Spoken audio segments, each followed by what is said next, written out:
días, licenciado Brian. El día de hoy mi grupo le va a hablar sobre la narración. ¿Qué es la narración? La narración es relatar o contar acontecimientos reales o imaginarios, utilizando los instrumentos de la palabra y la gestualidad. A continuación voy a hablar sobre los elementos de la narración. Hechos y acontecimientos. Se podría decir que son los sucesos que se van dando en el transcurso de la narración y el contexto que tiene en ella. Los personajes son seres o sujetos que pueden tomar los papeles principales y secundarios, y los escenarios son los lugares o ambientes en donde se va a transcurrir toda la narración. El tiempo es el periodo de acontecimiento en donde se dan los sucesos. Buenos días, estimado docente. Mi tema es la estructura de la narración. Primero, demos un poco de introducción. ¿Qué es esto de la estructura de la narración? ¿De dónde salió la estructura de la narración? ¿Para qué es necesario? Bueno, la estructura de la narración es muy importante. ¿Sabe por qué? Porque nosotros cuando contamos hechos ya estamos narrando una historia. ¿Sí? Pero si nosotros no tenemos un orden específico para contar esos acontecimientos, entonces la información no va a llegar como es debido. El narrador no va a poder transmitir lo que realmente quiso transmitir. Entonces por eso es necesario una estricta manera de organizar la narración, así de cómo estructuramos la narración. Y a continuación voy a detallarle el inicio, el desarrollo y el final. Bien, empecemos por el inicio. ¿Qué es el inicio? Son los acontecimientos que dan origen a una historia. ¿Sí? Por ejemplo, usted cuenta una historia, pero ¿qué pasaría si un pequeño acontecimiento no hubiera ocurrido? Esa historia a lo mejor no se hubiera llevado a cabo o se hubiera llevado a cabo muy diferente. Por ejemplo, a mí me atropelló un carro. Pero ¿qué pasaría si yo hubiera terminado de cruzar la calle? No me hubiera atropellado el carro y sencillamente esa historia no hubiera empezado o me hubiera llevado un buen susto. Sí, entonces, primero, si voy a contar esa historia, tengo que contarla bien. Tengo que contarla desde el inicio. ¿Y cómo me atropelló el carro? ¿Y cómo? ¿Y por qué no vi el carro? Y esto que lo otro. Sí.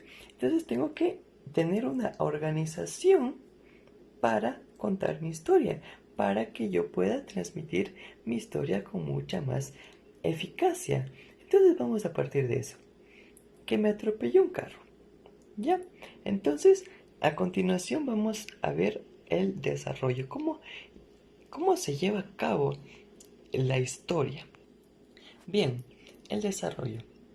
El desarrollo es la manera en la que el personaje, el protagonista, tiene que lidiar con los problemas. Sí, yo le estaba contando a usted que me atropelló un carro.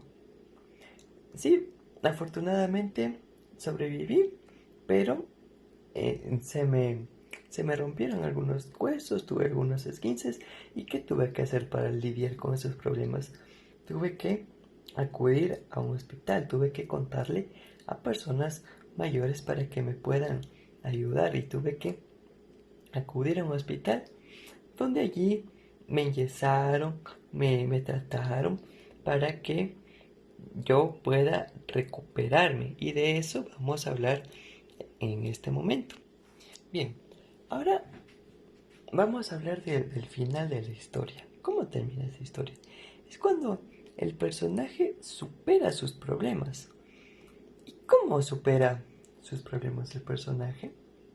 Pues bueno, continuando con la historia que yo le había contado, que me atropelló un carro, le dije que para que yo pueda desarrollar esa historia, me tuvieron que enyesar, me tuvieron que tratarme, me tuvieron que hacer algunas terapias para que yo pueda recuperar el movimiento de mi pie, caso contrario no podía.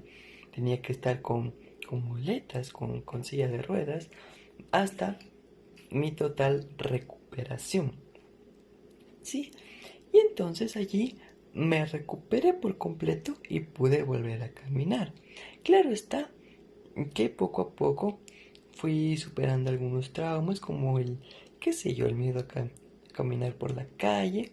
Sí, entonces eso ya se va superando. Entonces, ya cuando el personaje, en este caso yo, ya supera todos sus problemas, entonces es cuando ya podemos concluir la historia, ya podemos dar por finalizada la historia. Y ahora vamos a juntar esos trocitos, ¿sí? Para ver cómo nos quedó nuestra historia. A ver, empecemos por el inicio. El inicio. A ver, voy a contarle la historia de corrido. Primero, me atropelló un carro. Después, tuve que acudir a un médico, ¿sí? En el médico me tuvieron que enyesar, me tuvieron que dar terapias, tuve que usar muletas, sillas de ruedas, hasta que me recuperé por completo. Hoy en día, gracias a la buena atención que tuve de los médicos, puedo caminar con total normalidad, con total firmeza, con total seguridad. Y así es como yo superé todos mis problemas. Así es como llegué al final de esa historia que estaba contando al inicio. Y así es como concluye mi historia. Espero que le haya gustado. Espero que no se haya aburrido. Sí, espero que le haya pasado súper bonito, súper chévere. Y cuídese mucho. Le deseo mucha salud, mucha vitalidad. Hasta luego, profe. El narrador protagonista cuenta los hechos en primera persona y los presenta de forma autobiográfica. El narrador testigo interviene dentro del relato como personaje secundario, cuenta los hechos que ha visto pero es ajeno al mundo interior del protagonista. El narrador omnisciente tiene un conocimiento total de los hechos y personajes, incluidos sus pensamientos y sentimientos.